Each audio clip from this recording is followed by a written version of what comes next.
Welcome guys to our channel story killer. तो आज बात करने वाले हैं एक फिर से भारत की सच्ची घटना पे, जिसका टाइटल आपने देख ही लिया होगा, भूतिया बंगला। तो गाइस शुरू करते हैं। यह घटना 2005 की है, जब मैं और मेरे दोस्त एक गांव के एक पास के एक पुराने सुनसान बंगले में गए थे। यह बंगला काफ़ी समय से वीरान था और गांव वालों का कहना था कि वहाँ कोई अजीब ताकत रहती है। हमने इसे मजाक समझा और सोचा कि एक रात वहाँ रुक कर देखेंगे क्या होता है। हम 4 दोस्त रात के करीब 10 बजे वहाँ पहुँचे। बंगला बाहर से टूटा फूटा और डरावना लग रहा था। अंदर घुसते ही हमें एक अजीब सी ठंडक महसूस हुई। हमने एक कमरे में अपना सामान रखा और मोमबत्ती जला ली, क्योंकि बिजली नहीं थी। रात के करीब 12 बजे अजीब चीज़ें होने लगी। हमें लगा कि किसी ने सीढ़ियों पर चलने की आवाज़ सुनी। पहले तो हमने इसे हवा का असर समझा, लेकिन आवाज़ लगातार आ रही थी। हम सभी डर गए, लेकिन किसी ने कुछ नहीं कहा।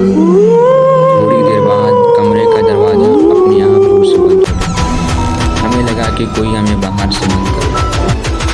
तभी खिड़की के शीशों पर खरोचने की आवाज़ आने लगी।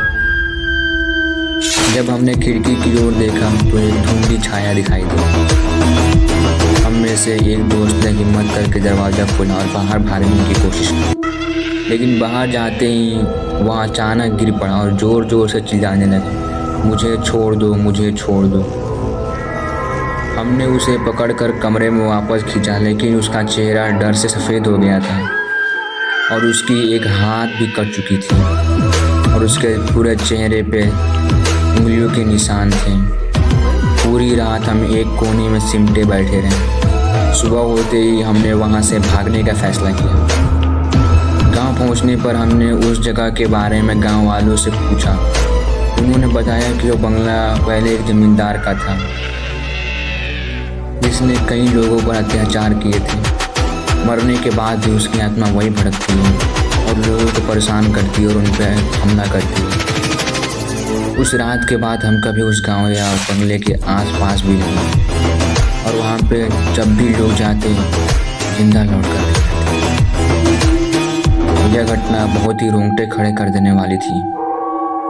आज भी जब वह घटना याद आती है तो सभी के रोंगटे खड़े हो जाते हैं। तो गाइस, यह थी भूतिया बंगले की कहानी, जो कि कलकत्ता के शहर की है।